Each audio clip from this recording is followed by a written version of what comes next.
Hello and welcome to this second Being Happiness video note. Recorded here in the Casa de Campo again, Madrid's Casa de Campo Park, and using the incredible selfie stick called my right arm, which means it might be a bit wobbly. It's an incredibly bright December day. I can barely see a thing, which is why I'm squinting. It's about 4 degrees, it's lovely and chilly, 4 degrees Celsius, and today's video note would be called, or is called, something like The Extraordinarily Boring or The Boringly Extraordinary. I haven't quite worked that out. How about The Extraordinarily Boring? And basically the other day I was talking to a person who was a writer and used to travel the world a lot and write about exotic locations, and now has a family life based quite close to here, and very similar to my family life. And she was telling me, I don't know what to write about anymore because, you know, I used to have these wonderful travels, and now I basically just go to the school 5 times a week and I've got no idea what to say. And I said, well, yeah, I've had a similar problem because I used to travel all around Spain and write about the wonders of Spain and so on, and now I generally from day to day go to the school and back, and life can seem very boring. I've got another very good friend who I often share stories with about the extraordinary and wild things that we did in our 20s and early 30s, but after that the stories seem to fizzle out and you get this impression, oh, life must be terribly boring after that. And anyway, on the way back from talking to the first person who told me about how they were having trouble writing now about life because it wasn't so exciting, I started thinking about Ryokan, if you pronounce his name like that, Ryokan, the, I think, 15th or 16th century Japanese poet who wrote wonderful poems, haikus often, short poems. I'm never very sure what the difference is, but anyway, they're pure enlightenment, and they all just describe his life in his hut up on the mountainside, or his trips down to the village to play with the village children, or to go and visit the local farmers to drink some sake. And they're very, very simple. One I picked out at random this morning said something like, guiding the children along the mountain path, my robe is covered in morning dew.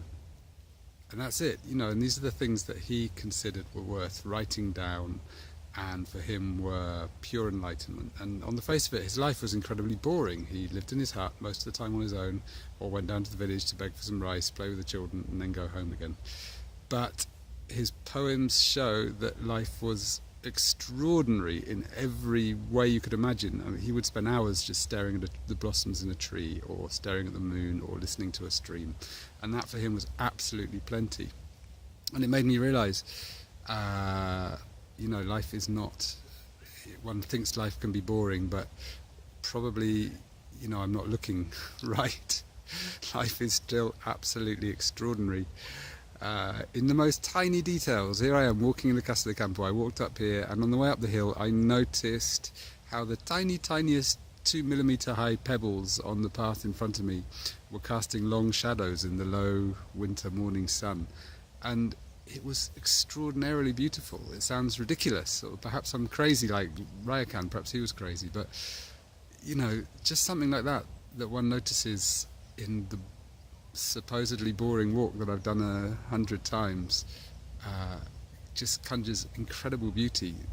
In our house, you know, I always think it's good to get out and walk because you're more likely to encounter the extraordinary, but we live in a house which has got trees around lots of the windows, and the light filtering through those trees and making patterns on the walls, sometimes when I'm walking around the house, just stops me in my tracks. It's so beautiful.